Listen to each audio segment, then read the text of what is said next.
Bonjour les visionnaires, aujourd'hui on va voir la première chose à faire avant d'investir dans l'immobilier. Donc vous allez voir, ça commence par un E, ça finit par un E, devinez, après le jingle.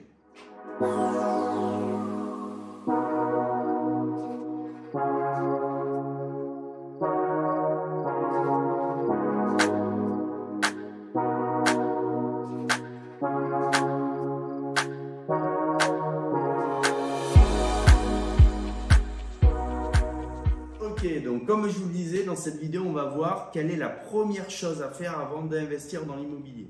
Mais avant ça, je me présente Yannick, pour ceux qui ne me connaissent pas encore, je suis le cofondateur de Visionnaire Immobilier. Et qu'est-ce que l'on vous propose? De l'accompagnement clé en main pour faire soit de l'investissement locatif, soit la recherche de votre résidence principale, ou bien la vente de votre bien immobilier. Donc dans cette vidéo, comme je vous le disais, on va voir la première chose que vous devez faire avant d'investir. Le nerf de la guerre, c'est quoi? C'est l'épargne. Donc, on le sous-estime de manière assez régulière, mais moi, en tout cas, je vous conseille de vous constituer une bonne épargne dès le départ, pour plusieurs raisons. La première raison, ça va être le regard que la banque va avoir sur vos comptes. Donc, concrètement, elle va voir que vous êtes un bon gestionnaire si vous épargnez de manière régulière et mensuelle.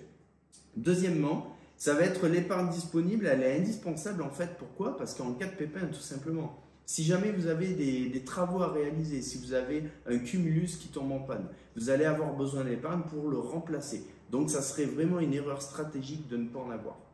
Ensuite, prévoyez entre 10 à 20% d'apport pour investir dans votre bien immobilier. Pourquoi 10 à 20%? Parce que c'est ce que demandent depuis la crise Covid, on va dire toutes les banques en apport.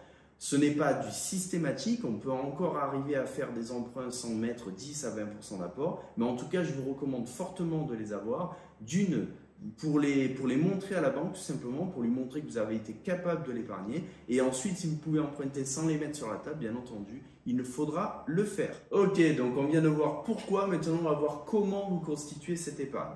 Donc le conseil numéro 1 que je vais vous donner pour savoir comment vous la constituez, c'est le faire dès le début de mois. Ok? Donc ça s'appelle de vous payer en premier, tout simplement.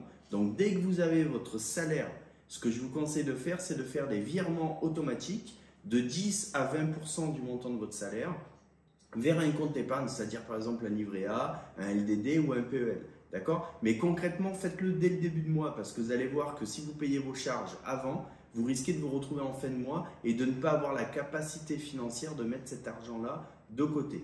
Ensuite, le conseil numéro 2, c'est de penser long terme. Donc, vous allez voir que si vous faites un bilan un petit peu de vos différentes dépenses, vous risquez de vous apercevoir que par exemple, 2 fois dans la semaine, vous allez au restaurant. Donc, du coup, sur le mois, ça vous fait quand même 2 fois 4, 8 restaurants. Tout simplement, il vous suffit de réduire un petit peu les fréquences de ces dépenses-là, d'aller une seule fois par semaine au restaurant, vous allez vous priver un petit peu, mais concrètement, ça va vous permettre de doubler votre capacité d'épargne. Et c'est comme ça que vous allez réussir à enchaîner vos investissements immobiliers. Ok, donc rappel des points clés. Donc dans cette vidéo, on a vu pourquoi et comment vous constituez l'épargne. Donc je vous invite à bien revoir la vidéo si vous n'avez pas bien compris, mais en tout cas, comprenez bien qu'aux yeux des banques, vous avez tout intérêt à avoir de l'épargne et comme je vous l'ai dit, il faudra au minimum 10 à 20% d'apport pour faire votre investissement immobilier. Donc du coup, j'espère que cette vidéo vous aura plu. N'hésitez pas à commenter en dessous de la vidéo et à poser vos questions. Aussi à nous dire si vous avez des thèmes particuliers que vous souhaitez que l'on traite lors des prochaines vidéos. N'oubliez pas de liker, de vous abonner à notre chaîne pour nous soutenir et de télécharger le e-book en dessous de la vidéo sur les 8 plus grandes erreurs que font les investisseurs immobiliers. Je vous dis à bientôt et bonne journée. Ciao, ciao!